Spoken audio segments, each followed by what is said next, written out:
Так нет, тут дыма тут был, по-моему, тут было раньше. Нет, попало. Блин.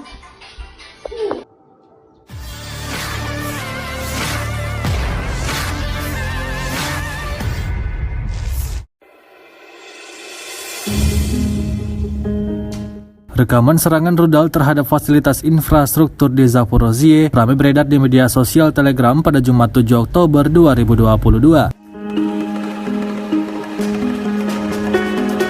Dalam beberapa hari terakhir, tidak hanya Zaporozhye, kota Kherson dan Donetsk juga menjadi wilayah yang terkena pukulan keras oleh rudal Rusia. Kondisi kota Zaporozhye sangat tidak terkendali, seluruh infrastruktur kota hancur. Tampak para warga sipil kalang kabut mencari tempat perlindungan.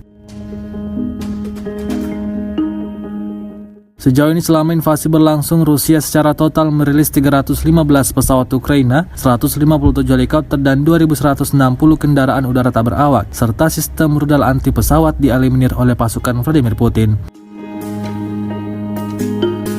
Sementara itu dari kubu Kiev, Kementerian Pertahanan Ukraina melaporkan 330 tentara Rusia dieliminir dalam sehari terakhir. Total 61.330 prajurit Federasi Rusia meninggal sejak awal konflik hingga hari ke-225.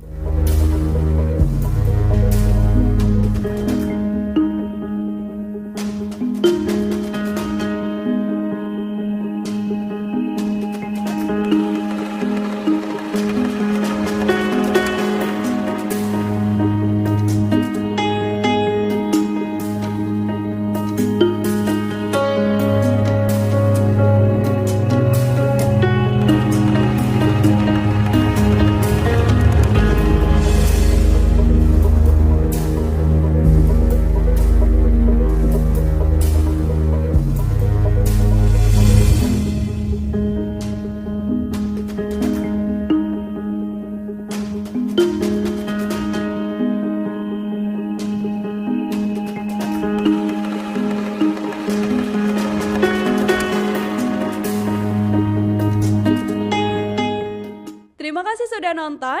Jangan lupa like, subscribe, dan share ya.